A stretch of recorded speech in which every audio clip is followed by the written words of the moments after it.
Kā rādas ideja veidot tādu pasākumu? Nu, pirmkārt, sāksim ar to, ka es esmu šajā biznesā, kas saistīts ar metāla detektoriem jau 18 gadi. Un sākumā mēs vienkārši tikai tirgojam, pēc tam paši sākam staigāt ar detektoriem. Pēc tam izrādās tāda doma varbūt uztaisīt kaut kādu, es nezinu, tādu salidojumu, kur savi draugi, dalībnieki, tie cilvēki, kam arī ir metāla detektori, var vienkārši pastaigāt kopā, lai patusētu, parunātu, salīdzinātu uz detektorus un tā tālāk. Tas bija sākums.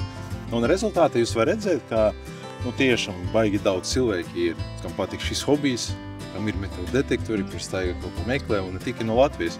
Tagad jūs varat redzēt, ka tas viss notiek starptautiski. Gan lietuvieši, igaunieši, no Somijas arī bija cilvēki, no Vācijas arī bija cilvēki, mūsu latvieši. Tā kā šis hobijs ir ļoti, ļoti populārs principā. Ļoti populārs. Un mans galvenais mērķis ir parādīt cilvēkiem, pastāstīt, ko drīkst un ko nedrīkst darīt. Tas ir likums, un tu nevar tā vienkārši sākt staigāt tur, kur tu gribi. Tā kā par to es visu laiku gan pats, visiem tā kā stāstu. TikTok, Facebook, kur varu, kas ir. Kaut kā tā.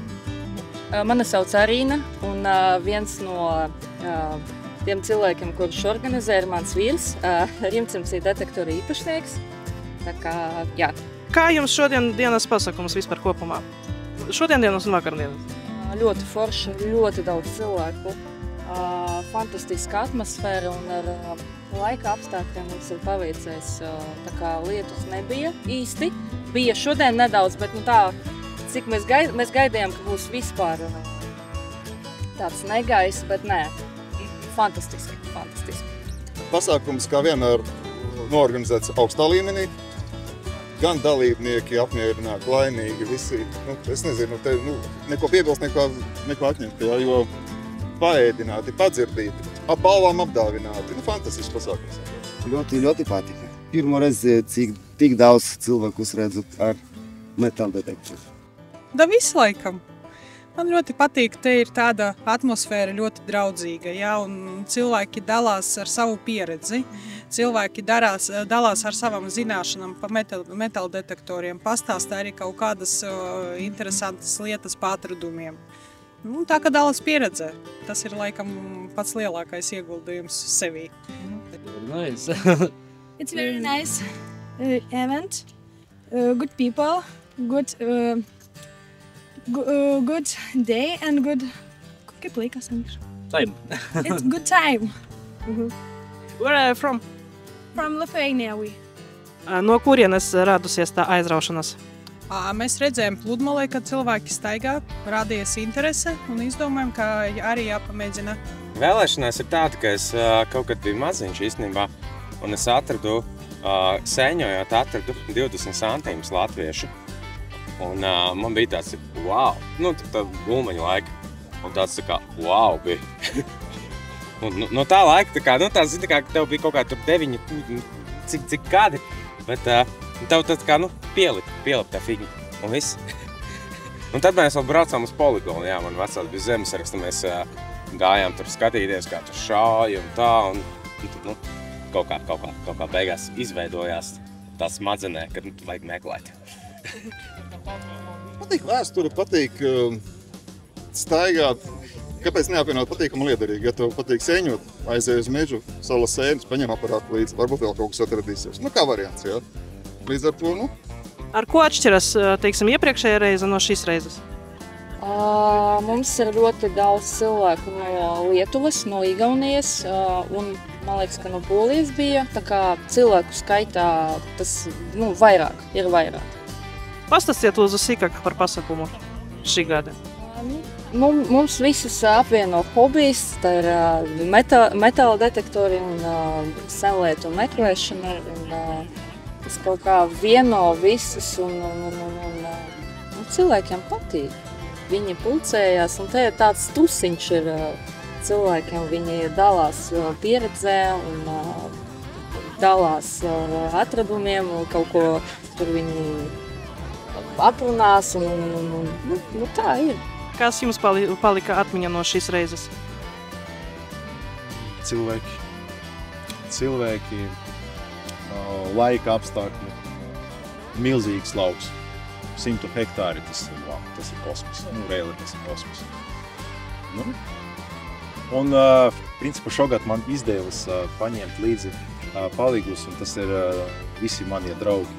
Un man vispār nebija iespēja pasaukt visus, un lai viņam būtu iespēja piebraukt, piedalīties. Šogad izdevās, tā kā šī lieta arī paliek manā. Kāds bija vērtīgākais atradums pa šo laiku? Emocionāli vērtīgākais atradu skaistu gradzenu, diezgan sēnu, ko atdeva muzejam. Tiešām tāds emocionāli patīkams jau tāds. Tā ir tā grūti to izsvērt kaut kādā materiālā vērtībā. Tas jau kaivs ir, kad tu kaut ko ej, meklē, atrod. Tas ar naudu to neizsvērt. Tu vairāk viņā iegūti šitajā visā pasākumā. Ceļš, aparatūra, visu laiku kaut ko meklē jaunu, kaut kādas tur tās idejas, kaut kāds fiškas jaunas atrod. Niks kaut ko te piesmierē, kaut ko jaunu parasti, jā. Bet vairāk kaut tas emocionālais. Tā ir tā vērtība, ko tu nesamainīsi ne par kādu naudu. Gredzenu zelta atradām, gan es, gan draugs. Bija ļoti patīkami.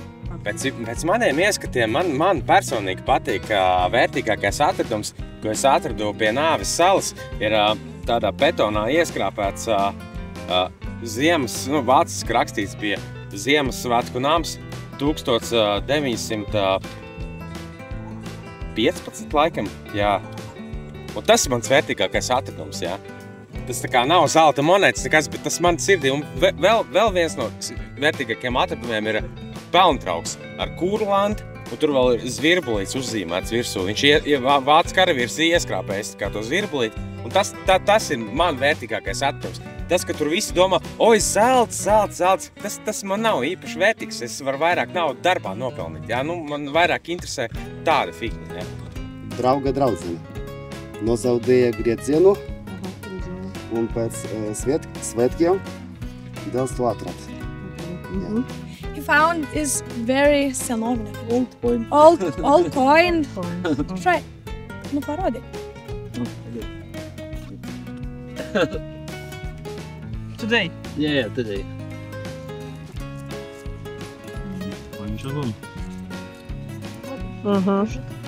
Nėra. Cik daudz dalībnieku šogad? Šogad, man liekas, bija 500. Jā. Un pagājušajā gadā bija mazāk. Šogad mēs augam cilvēku skaita ziņā. Jā. Vai tas nozīmē, ka Latvijā tas hobijs pieaug tā kā? Es domāju, ka jā. Un arī es teicu, ka Lietuva un Igaunija viņi arī, viņi brauc pie mums, viņiem patīk un viņi dalās tur savā Lietuva, Igaunijā un cilvēki, citi cilvēki arī brauc. Tā kā draugi, paziņas un vairāk cilvēku uzzina par šo hobiju. Jā. Ja mēs runājam par likumu, vajadzētu stingrāk viņu uztaisīt vai tomēr nevajag? Ir problēmas, es jums tā pateikšu. Un vislielākā problēma cilvēkiem ir saistīta ar kultūru. Problēma ir saistīta ar bedrēm. Jā. Ir cilvēki, kam nepatīk aizrok bedrēs pēc sevis. Es nevaru atbildēt, kāpēc. Tas vienmēr ir problēma. Ir un ir. Tu vari viņam skaidrot, viņš ir skaidrs, bet pa faktu viņš tā staigā un viņam pilnīgi vienalga. Tas ir problēma. Kāpēc? Piemēram, ir zemes īpašnieks, viņš var atļaut tur pastaigāt pa savu lauku, un ja būs tāds cilvēks, kam pilnīgi vienalga, kas tur paliek pēc viņu, tad pēc tam īpašniekam nebūs aktuāli atļaut kaut kādam citam rācējam. Ja? Tāda lieta. Tāpēc varbūt tādiem cilvēkiem, kuri dara tādas lietas, varbūt viņam tur var kaut ko izdomāt, kaut ko stingrāk. Bet pārsvarā, es tā pateikšu, es gribu tā domāt, ka kaut kādi 95% no visiem rācējiem, tas ir ļoti adekvāti cilvēki, un viņi saprot, ko viņi dara vienkārši. Tāda lieta. Vai jūsuprāt, Latvijā vajadzētu stingrākus vai tieši brīvākus notiekumus meklētājiem? Vajag atbrīvot, tikai varbūt militāros tādas lietas vajag drusciņ stiprāk turēt to uzskaitu. Kur to vajag utilizēt cilvēkiem, ja viņš atrod, uz kurien zvanīt, lai nesaņemtu kaut kādas traumas, vajadzēja būt kādiem kursiem, bērniem vajag mācīt, par tehniku. Es domāju, ka noteikti vajadzētu kaut kādus brīvākus noteikumus, jo daudz cilvēki arī dalās ar saviem atradumiem. Bet, teiksim, es domāju, ka tas būtu interesanti arī muzejiem. Nu, teiksim, šī pasākumā mums piedāvāja padalīties ar saviem atradumiem, tīpaši ar seniem atradumiem. Varbūt tas būtu interesanti šī novada muzejam kaut kādam parādīt, kas te bija. Bet kādi ir ierobežojumi tagad? No, ierobežojumi ir tur, kur ir kulturālas vietas, teiksim, piemiņas vietas, arī kaut kādas, nu, es, teiksim, neesmu sajūsmu par to, kad rodas kara kaut kādus zemes gabalus, jo tur var būt spridzinošās vielas, nu, teiksim, tas ir bīstami. Nu, tā, interesanti. Nu, kā brīvākus, vajadzētu kontrolētas noteikumus, vajadzētu pārdomātas noteikumus. Tā kā, nu, padomu laiku, tā kā visu aizliegt. Nē, nu, vajag pārdomāt. Tā kā, nu, ja tev ir iemesls tā kā nodot, tad tu nodod. Nevis tev ir iemesls, tā kā, šobrīd iemesls, tā kā tev nav krimināla atbildība, jā, nu. Ja tev būtu iemesls kaut kāds savādāks, jā, tad iespējams arī cilvēku nodot, jo šobrīd neviens nenodot. Nē, nu kaut kas nodot, bet, nu, cik es zinu, es 20 gadus tajā visā fikņā esmu. Nē, pa lielam nav. Labi. Ir daudzie nāmie racēji, kas, nu, ļoti nopietni, man liekas, tas ļoti nopietns, tā teikt, pārkāpums, nē, bet zaudējums zinātnē, tas varētu būt ļoti nopietns. Līdz ar to vajadzētu arī nopietni vērsties pret to. Vai jūs redzat kaut kādu atšķirību tieši Latgalē? Starpība, nu, es jums tā pateikšu. Nu, starpība ir tāda, šeit ir iespēja, piemēram, atrast zemes īpašnieku, kam ir lielas platības. Tā es varu pateikt. Piemēram, Kurzeme, tur bišķiņ savādāk. Tur ir savi momenti. Tāpēc, ka tur ir zemes īpašnieki, piemēram, no Zviedrijas un tāda tālāk, viņiem tas vispār nav aktuāli. Un atrast un sarunāt, tas vispār problematiski. Tāda lieta šeit, tas viss notiek vienkāršāk. Tāpēc mēs esam šeit. Principā visi ir priecīgi. Ļoti atšķirās. Es pats no Zemgales Jelgavā. Šeit, piemēram, ir kaut kāda tā vairāk Krievu impērijas lietas, kaut kas pareizticības krustiņa, kas pie mums Zemgalē ļoti reti. Vienīgi kaut kur gājis Pirmais pasaules karš varbūt pāri. Nu, kaut kas no tādiem. Tieši tādas reliģiskās vērtības. Ja. Bet man liekas, atšķirība liela nav. Te augsne savādāk, toties cilvēki labāk. Tieši Latgalē es tā baigi pa vēsturi neesmu staigājis. Nu, es tikai pa Pirmais pasaules karš te ir, jā. Te ir, nu, diezgan. Te ir tās īstās vietas, bet tā savādāk. Nu, cik es te dzirdēju, jā, nu ir tur cilvēkiem ir cirvi. Man liekas, arī tagad uz lauku tur kaut kas cirvi atrada, jā. Nu, protams, neviens jau to neredzēs, bet, nu, ir kā ir, jā. Bet es nezinu. Es, godīgi sakot, tevi uz Krāslavu brauc tikai uz tiem saldojumiem. Es te pats tā, kā saka, nesiroju. Mēs tik plaši vēl nebijam nekur.